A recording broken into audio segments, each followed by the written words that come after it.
Hello friends, कैसे हैं आप सभी लोग। आई होप आप बहुत अच्छे होंगे, फैंटास्टिक होंगे। तो फ्रेंड्स, चलिए आज हम स्टडी करते हैं इनऑर्गेनिक केमिस्ट्री के एक बहुत ही इम्पोर्टेंट चैप्टर सॉल्यूशन की, जिसको हिंदी में हम कहते हैं विलियन। दोस्तों, ये हिंदी मीडियम वालों के लिए वीडियो है, इंग्लिश मीडियम वालों के लिए वीडियो मैं जल्द डालूँगा। तो चैप्टर का नाम है दोस्तों विलियन। दोस्तों, बहुत ही हाई स्कोरिंग चैप्टर है। सीबीएसई में इसका वेटेज है 70/6 और आरबीएसई में इसका वेटेज है 56/3। तो अच्छा खासा चैप्टर है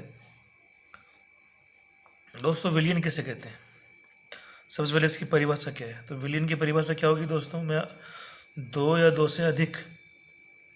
से अधिक पदार्थों का, दोस्तों पदार्थों की जगह घटकों का, घटक भी, कंपोनेंट्स भी हम लिख सकते हैं। दो या दो से अधिक पदार्थों का समांगी मिश्रण ही क्या कहलाता है दोस्तों, विलियन कहलाता है। अब दोस्तों, इस डेफिनेशन में दो चीज़ें बहुत इंपॉर्टेंट है। एक तो पदार्थ या घटक कितने होने चाहिए, दो, कम से कम दो या दो से ज़्यादा भी हो सकते हैं। और ये मिश्रण है, मिक्सचर है ये, लेकिन कैसा मिश्रण है, समांगी मिश्रण है। अब दोस्तों, ये समांगी मिश्रण क्या होता है।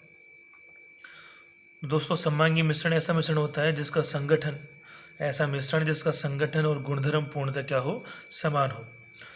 जैसे चाय को जब हम छान लेते हैं, जो पीने वाली चाय होती है उसको जब हम छान लेते हैं, तो चाय भी एक मिश्रण है, लेकिन उसको छानने के बाद उसका संगठन, उसका आप चाय टेस्ट देख लो, चाहे उसका कलर देख लो, वो पूरी तरीके से क्या होता है, समान होता है। ऐसा नहीं कि नीचे की चाय थोड़ी मीठी होती है, ऊपर की चाय थोड़ी फीकी होती है। सारा टेस्ट एक जैसा ही आता है, सारा कलर भी उसका एक जैसा ही होता है।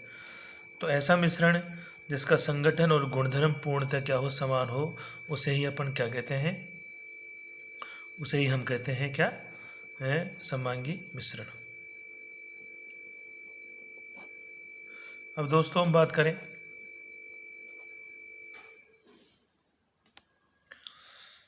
कि विलियन के कितने भाग होते हैं। तो विलियन के दोस्तों दो भाग होते हैं, विलायक और विलेय, और इंग्लिश में बोले तो सोलवेंट और सोल्यूट।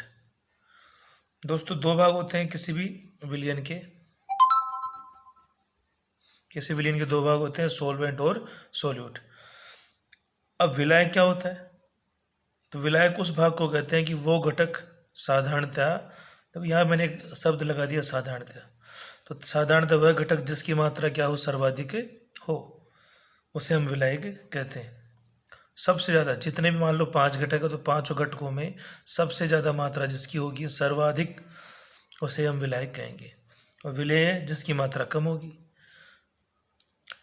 अब जो विलायक की जो संख्या है, किसी भी विलियन में विलायक की संख्या सदैव कितनी होगी दोस्तों, एक ही विलायक हो सकता है, जबकि विलेय एक से ज़्यादा हो सकते हैं। फिर दोस्तों हम देखें कि ये जो विलायक होता है वो अन्य सभी घटकों को घोलता है, जबकि जो विलेय होते हैं, ये जो विलेय वाले घटक होते हैं वो स्वयं घुलते हैं, विलेय वाले घटक स्वयं घुलते हैं। एक और इम्पोर्टेंट पॉइंट है दोस्तों कि विलायक क्या करता है, विलियन की भौतिक अवस्था का निर्धारण करता है। जैसा आप शिकंजी बना रहे हैं, उसमें पानी डाल रहे हैं, नमक डाल रहे हैं, चीनी डाल रहे हैं, पानी, नमक, चीनी आप डाल रहे हैं, पानी, नमक, चीनी और नींबू का रस, ये चार चीज़ें आप डालते हैं, तो उसमें विलायक कौन है, विलायक तो है पानी, उसकी मात्रा भी सर्वाधिक होती है। और जो शिकंजी जो बनती है उसकी भौतिक अवस्था कैसे होती है, द्रव। अब द्रव किसकी भौतिक अवस्था थी, पानी की, तो उस विलियन ने किसकी भौतिक अवस्था को ग्रहण किया, विलायक की, क्योंकि विलायक की मात्रा ज़्यादा होती। तो हम कह सकते हैं कि ये विलियन की भौतिक अवस्था का निर्धारण करता है और ये नहीं करता। और एक और चीज़ है दोस्तों, हम वैसे कह तो देते हैं कि जिसकी मात्रा सर्वाधिक होती है वो विलायक होता है, लेकिन ऐसा कोई ज़रूरी नहीं है। जैसे आप 15 ग्राम जल में 20 ग्राम चीनी घोलेंगे, तो क्या चीनी विलायक है, नहीं दोस्तों, पानी ही विलायक रहेगा। तो विलायक की एक खास बात और होती है कि इसका पराविद्युतांक साधारणतः ज़्यादा होता है। विलायक का जो पराविद्युतांक होता है वो ज़्यादा होता है और विलेय का पराविद्युतांक कम होता है। तो दोस्तों ये आपको आ गया समझ में। एक तो विलियन के भाग हैं, विलियन के कितने भाग होते हैं, दो, विलायक और विलेय।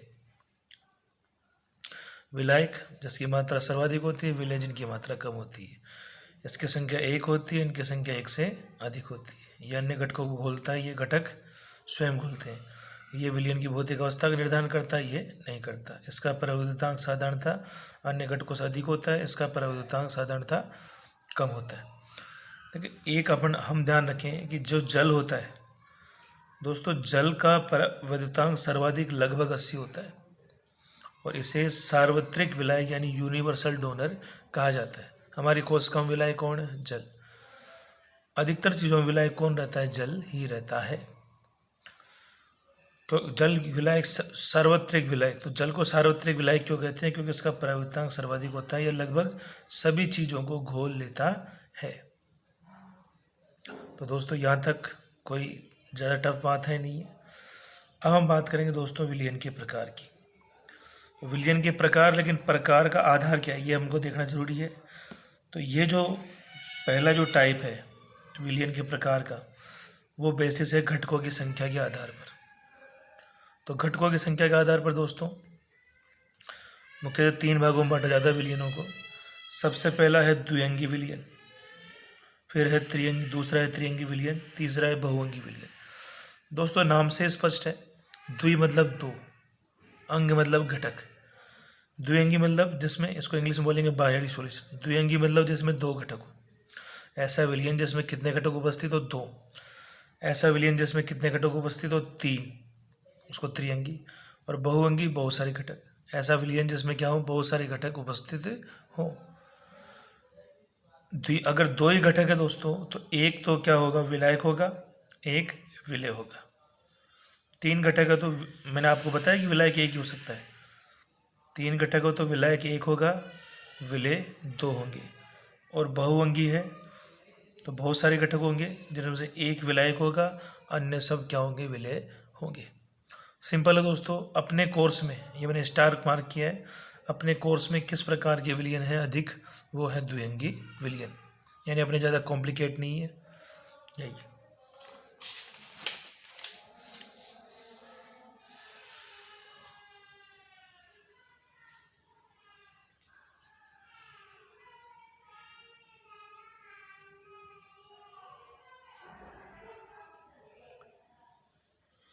अब दोस्तों हम बात करें सेकंड टाइप का जो विलयन का प्रकार है। विलयन के प्रकार, लेकिन ये किस आधार पर है? घटकों की भौतिक अवस्था के आधार पर। दोस्तों घटकों की भौतिक अवस्था के आधार पर मुख्यतः 3 प्रकार के विलयन होते हैं। जैसा इसमें लिखा हुआ है, एक गैसीय विलयन, एक द्रव्य विलयन और एक होते हैं ठोस विलयन।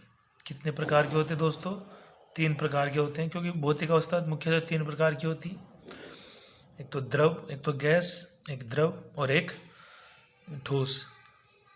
अब जैसे आपको यदि विलयन की भौतिक अवस्था गैस जैसी दिख रही है, विलयन गैस ही लग रहा है, तो उसको अपन बोलेंगे गैसीय विलयन। विलयन द्रव जैसा लग रहा है तो उसको अपन बोलेंगे द्रव्य विलयन। और विलयन की अवस्था ठोस जैसी लग रही है या ठोस है तो उसको अपन बोलेंगे कौन सा विलयन? ठोस विलयन। अब मैंने आपको बताया, अब देखो इसमें एक चार्ट बनेगा जिसमें सबसे पहले सीरियल नंबर, फिर विलयन का प्रकार, फिर विलायक की भौतिक अवस्था, फिर विलेय की भौतिक अवस्था और फिर इनके एग्जाम्पल। इंपॉर्टेंट टेबल है दोस्तों, याद करनी पड़ती है, कोई सा भी एग्जाम्पल इसमें पूछ सकते हैं। तो सबसे पहले बात करें हम दोस्तों गैसीय विलयन की। गैसीय विलयन क्या होता है? अब जैसे यानी जिसकी भौतिक अवस्था गैसीय हो, जो गैस की तरह दिखे। अब मैंने आपको बताया था कि विलायक, विलयन की भौतिक अवस्था कौन निर्धारित करता है? विलायक। यानी अगर गैसीय विलयन है तो वो गैसीय क्यों है? क्योंकि उसमें विलायक की भौतिक अवस्था गैसीय है। तो गैसीय विलयन में विलायक की भौतिक अवस्था गैस गैस गैस, द्रव्य विलयन में विलायक की भौतिक अवस्था द्रव द्रव द्रव, और ठोस विलयन में विलायक की भौतिक अवस्था ठोस ठोस ठोस।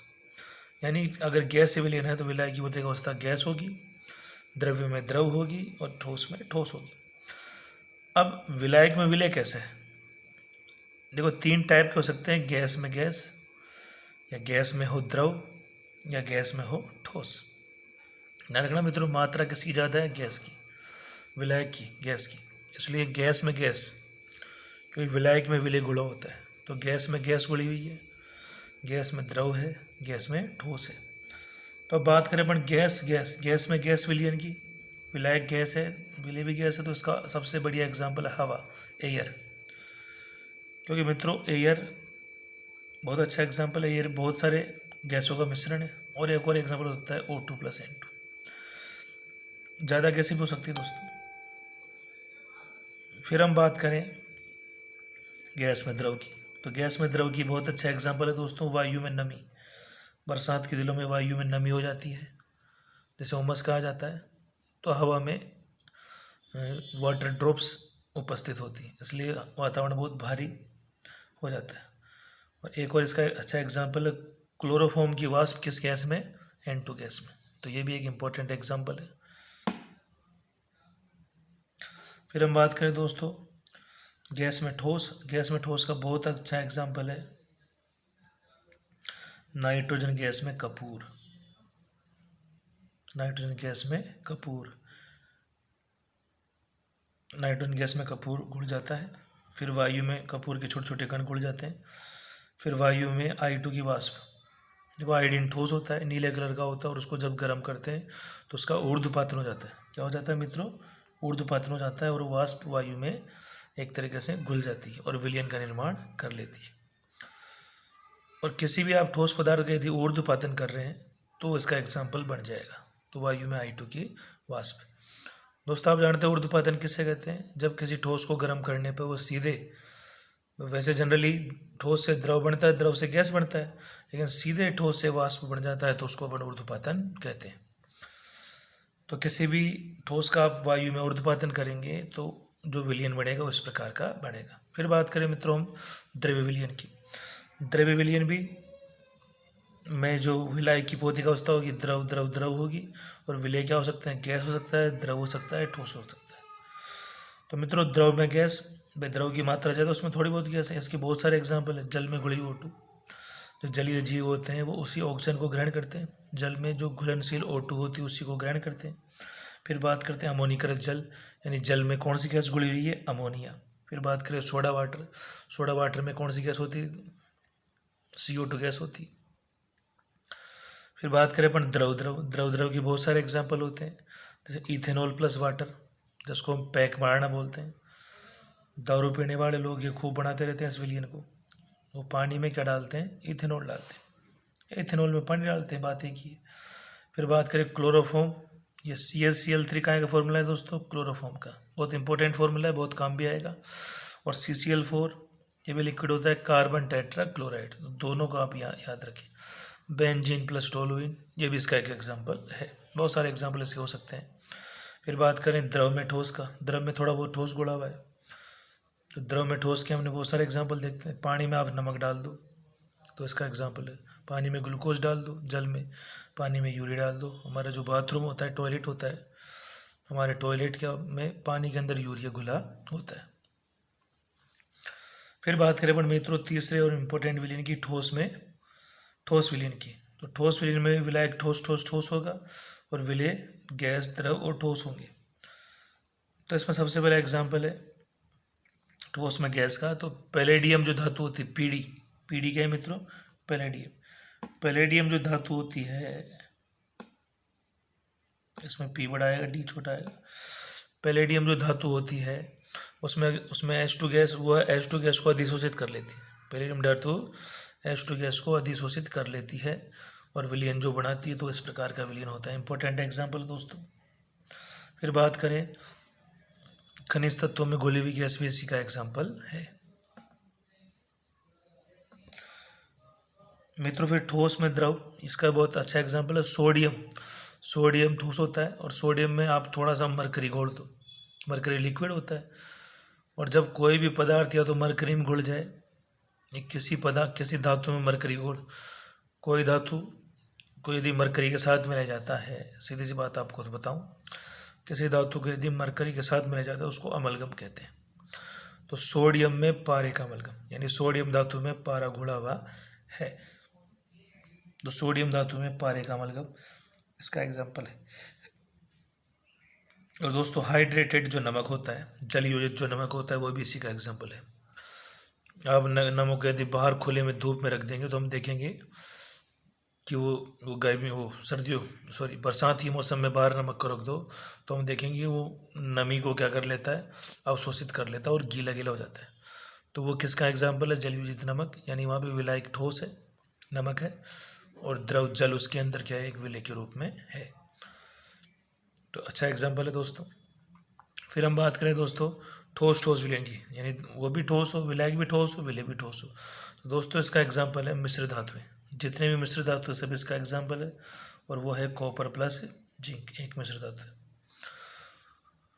दोस्तों। और मिश्र धातु में कुछ अन्य उदाहरण जैसे पीतल कॉपर प्लस जिंक की मिश्र धातु है, कॉपर और जस्ता। कांसा जिसको ब्रास बोलते हैं इंग्लिश में, कांसा या कांस्य कॉपर और टिन का मिश्र धातु है।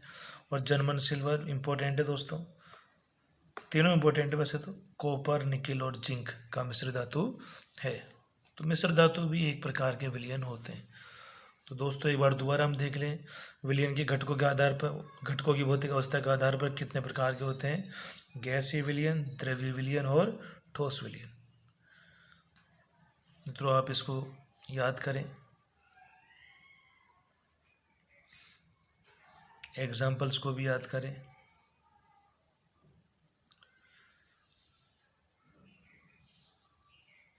थैंक यू दोस्तों।